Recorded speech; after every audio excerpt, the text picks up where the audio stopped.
स्वामी वेद गम्यानंद जी महाराज, राधे राधे महाराज जी।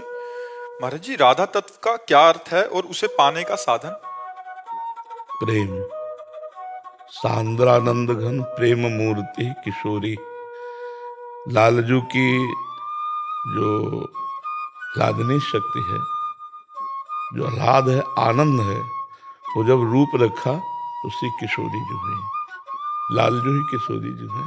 रसो यह परमानंद एक एव द्विधा सदा, श्री राधा कृष्ण रूपाभ्याम तस्मै तस्मै नमो नमः। एक परमानंद रस स्वरूप जिसे वेद कहता है, रसो वैशः रसम हिरम लब्ध्वा आनंदी भवतु। उस रस को यहाँ रसिकों ने देखा। रस ही की मूर्ति दो, रसिक लाडली लाल, रस ही सो बिलसत रहे, रस भरे नयन विशाल। श्री प्यारी जू और प्यारे जू के रूप में वही परमानंद में रस है। अब प्रेम पिपासु श्री लालजू महाराज हैं, श्याम घन, और प्रेम रस दाता श्री लाडली जो है, वो एक ही तत्व दो रूप में बन गया। जो राधा तत्व का ज्ञान प्राप्त करना चाहता है, उसके लिए अनिवार्य है वृंदावन रज की सेवा, रजरानी में वास, और वृंदावन के रसिकों का संग और राधा नाम के निरंतर रटन, तब वो समझ सकता है। क्योंकि आगम निगम पुराण अगोचर ये तत्व है। सर्वत्र आपको भगवान की महिमा है।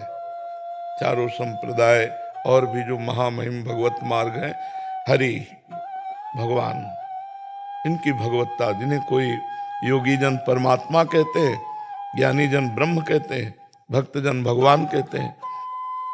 लेकिन ये महिमा कि श्यामाजू के चरणन की बलिहारी, जे हैं बसत किशोर लाल के प्राणन मध्य सदारी। हम श्री श्यामाजू के चरणों की बलिहारी जाते हैं, जो लालजू के हृदय में रहते हैं, प्राणन मध्य सदारी। जब हमारी प्यारी जू वृंदावन नवनिभृत निकुंज में विहरण करती है, तो वायु सेवा करती है, पुष्पों का पराग लेकर ऐसे गादी बिछा देती है। तो बिहरत कुसुम पराग लगत जब, इतने कोमल चरणारविंद है राधा किशोरी जू के कि प्रीतम के हृदय में वास करते हैं, तो उनको पीड़ा होती है। क्या कि पराग कहीं प्यारी जू के श्री चरणों में चुभ न जाए। बिहरत कुसुम पराग लगत जब, तो पीत वसन लय झारत। घुटने पर बैठ जाते हैं, ऐसे चरण रख करके तलवे को झाड़ते हैं, श्री जी के चरण तलवे को, कि कहीं कुसुम का जो पराग है वो प्यारी अति सुकुमारी लाडली पी किशोर सुकुमार, कहीं ये सुकुमार तत्व है राधा तत्व। बिहरत कुसुम पराग लगत जब, पीत वसन लय झारत, लुठत मयूर चंद्रिका तिंतर, अद्भुत छवि निहार।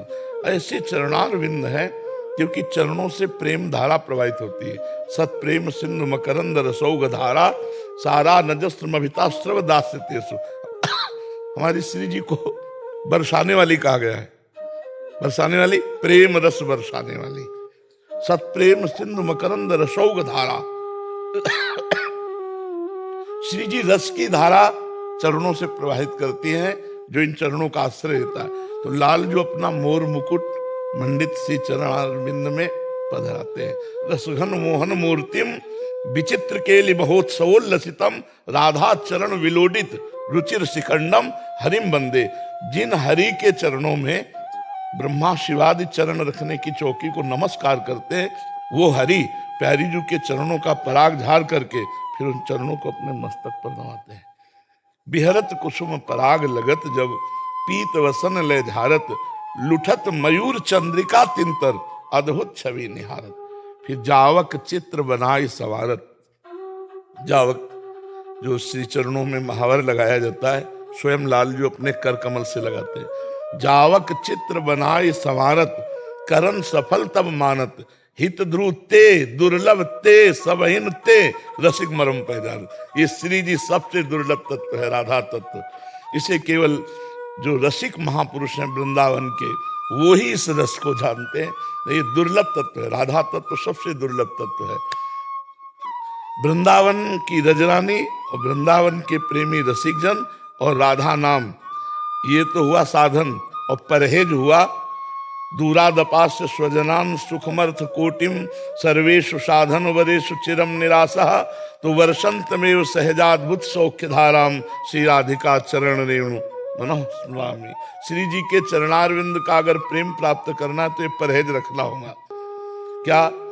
दूरादपास्य स्वजनान, परिवार के सगे संबंधियों से अपना आंतरिक राग मिटा देना बहुत कठिन है। सबकी ममता ताग बटोरी, मम पद मनहि बांध बर डोरी। दूरादपास्य स्वजनान, स्वजन में जो भी मित्र स्नेही संबंधी रिश्तेदार नातेदार शरीर संबंधी भोग, ये सब दूरादपास्य स्वजनान। फिर सुखमर्थ कोटिम, रुपये के द्वारा प्राप्त होने वाले करोड़ों प्रकार के सुखों का त्याग। फिर सर्वेषु साधन वरेश्वरम निराशा, अन्य जो साधनाएं हैं उनसे चिरकाल तक नैराश्य प्राप्त करके जो राधा किशोरी की शरण में हो गया उसको इस रस की प्राप्ति होती है।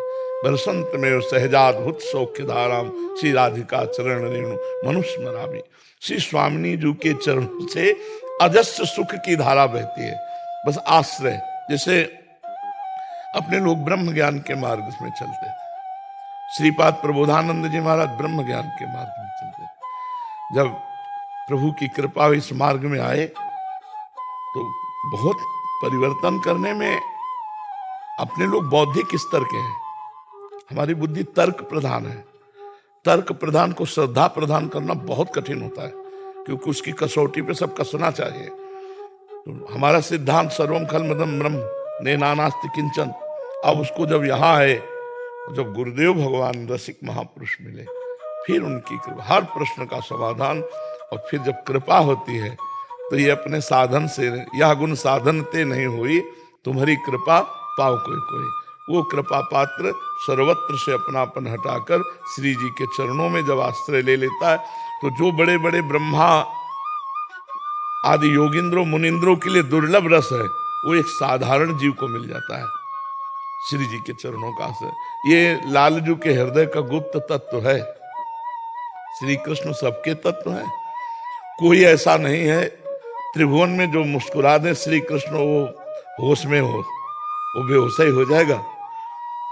कोटि कोटि कामों के दर्प का दमन करने वाले श्री लालजू महाराज हैं, और जब लाडली जो मुस्कुरा देती हैं तो वेणु करान निपतिता स्खलितम शिखंडम भ्रष्टम च पीत वसनम ब्रज राज शूनो यस्याह कटाक्ष सर्पात विमूर्छितस्य ताम राधिकाम परिचरामि कदा रसेन।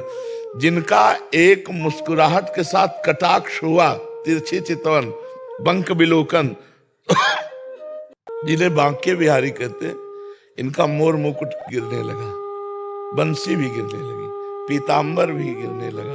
बोले क्या हो रहा? बोले शायद मूर्छित होते जा रहे हैं। बोले हुआ क्या? बोले लाडली जी ने मुस्कुरा कर की तरफ देख दिया है। यस्या कटाक्ष सर्पात विमूर्छितस्य ताम राधिकाम, जिनके नेत्र के कटाक्ष मात्र से त्रिभुवन को मोहित करने वाले मुनिमन मोहन, विश्वमन मोहन, मदन मोहन और यहाँ तक कि स्वमन मन मोहन, उनको मोहिनी प्रिया जी ने मोहित कर लिया। राधा तत्व जाके अधीन सदाई सांवरो, या ब्रज को सिरताज हमारे माई श्यामा जी को राज। अब पूरी सब बातें जो है वो चिंतन की हैं, जहां पर ब्रह्म परमात्मा सेवकाई कर रहा है। चापत चरण मोहन लाल, कुंवरी राधे पलंग पौड़ी, सुंदरी नौबाल, चापत चरण मोहन लाल।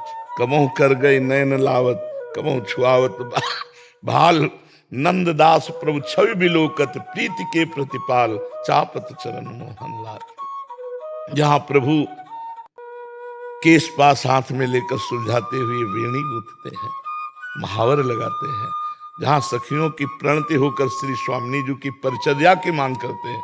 ये वृंदावन है, महल है, यहाँ की महारानी जो है श्री राधा किशोरी, इनके रस की जब तक रसिक नहीं मिलेंगे तब तक इस तत्व का परिचय और आसक्ति होना बड़ा कठिन है। देखो, भगवान की भगवत्ता पर सबका आकर्षण हो सकता है, लेकिन माधुर्य पर आकर्षण होना नहीं।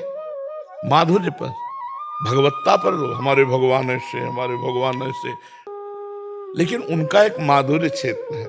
जैसे जब किसी राजा के राज दरबार में उसका नक्शा देखते हैं तो कुछ और होता है,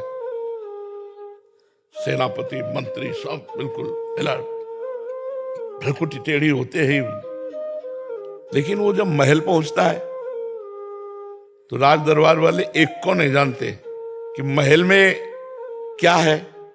जब महल में पहुंचता है ये केवल पता चल जाए कि रानी मान में है तो उसके कदम आगे बढ़ना मुश्किल हो जाता है। वो चाहे जितना महावीर हो, चाहे जितना प्रतापी हो, जब वो महल में पहुंचता है, किसी दासी ने कह दिया कि महारानी जी तो मान में है, उनके कदम नहीं बढ़ते हैं। उस कैसे मनाऊं, कैसे?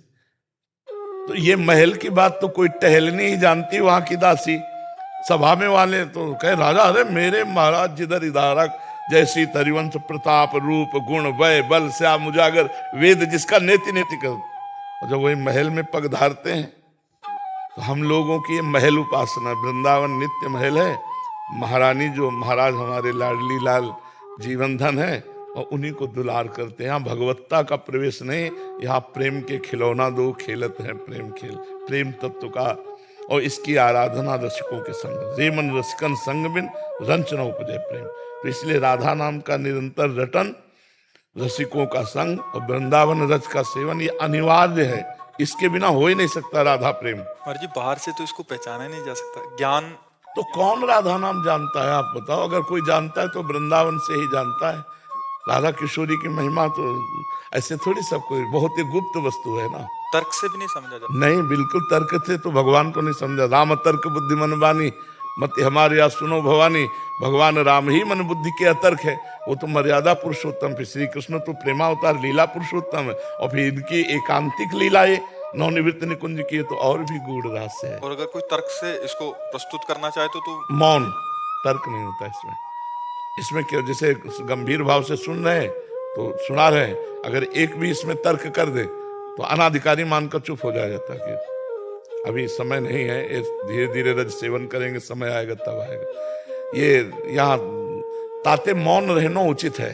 अपने रस की बात बिना रसिक के ना करे, नहीं तो आपते जाए। ये जो रस है ना आप, अब जैसे प्यारे जू का जो दुलार प्यार है, अब वो कैसे संसार समझेगा? संसार में तो स्त्री पुरुष भावना बैठी है ना।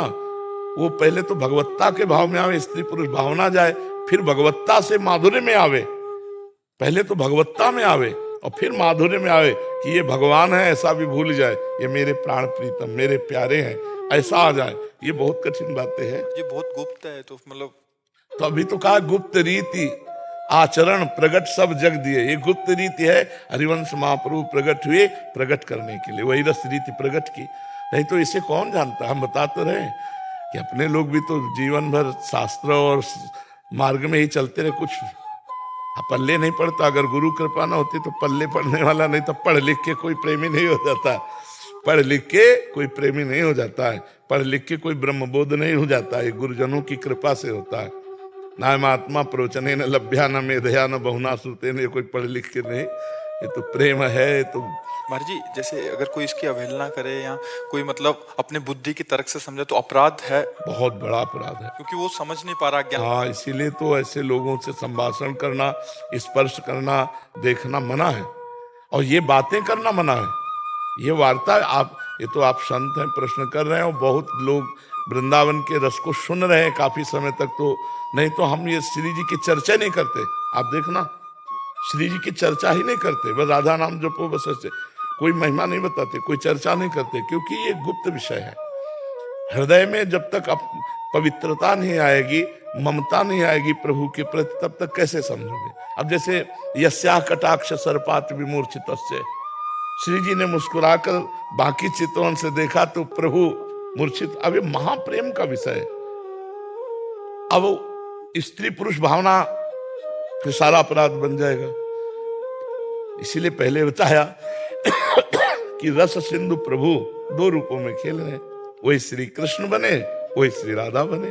जो रस परमानंद में है वही इस प्रेम लीला हो रही है। देखो रास प्रसंग में जब गोपी जनों के मध्य रास में प्रभु भगवान शंकर जी को प्रवेश हुआ, तो वो भी गोपी बनकर प्रवेश हुए, शंकर जी के रूप में नहीं हुए। आप विचार करना, जो ब्रज का रास है, फिर ये तो नौ निवृत्त निकुंज का विलास है। जो वृंदावन का है तो नित्य रास नित्य विलास है इसमें तो। और जब भगवान शंकर वहां गोपीश्वर बनकर गए, भगवान शिव के रूप में नहीं गए, गोपी रूप में गए, तो भगवान श्री कृष्ण ने देखा है नई गोपी कौन आई, तो बोले अच्छा है त्रिलोचना गोपी आई है तीन नेत्र। तो गोपीश्वर की पदवी दी भगवान शंकर को, तब रास में प्रवेश हुए। महाराज जी ऐसा ज्ञात हो रहा है कि इसके आगे भी बहुत कुछ है फिर, वो जो वाणी का भी। हाँ नहीं, अब जैसे अपने जो रस ग्रंथ है किसी के समझे में नहीं आएंगे, चाहे जितना भारी विद्वानों बैठा लो व्याख्या करके हमें सुना दे, बिल्कुल हिंदी में सीधे पदों में लिखे हो, एक पद की व्याख्या कर दे, क्योंकि वो श्री जी के लीला रस में जब तक प्रवेश नहीं हुआ तब तक व्याख्या नहीं कर सकता, नहीं कर सकता बिल्कुल नहीं, बिल्कुल समझे में नहीं आएगा ना। जिस देश की बात है उस देश में प्रवेश नहीं तो समझ कैसे आएगा, बिल्कुल नहीं समझ जा सकता। जी, जो इसके उपासक हैं, जो उपासना में लग गए हैं, तो फिर तो बहुत धन्य है महाराज जी, वो तो मतलब। तभी तो ध्रुवदास जी कह रहे हैं कि सहज स्वभाव पर्यो नवल किशोरी जू को मृदुता दयालुता कृपालुता की राशि है, ने कहूँ न रिस कहूँ भूली हूँ न होत सकी, रहत प्रसन्न सदा ही मुख हास्य है, ऐसी सुकुमारी प्यारे लाल जू की प्राण प्यारी, धन्य धन्य धन्य तेई जे इनके उपास्य है। वो धन्य है, धन्य है, धन्य है जो हमारी महारानी जी की उपासना प्राप्त कर ली।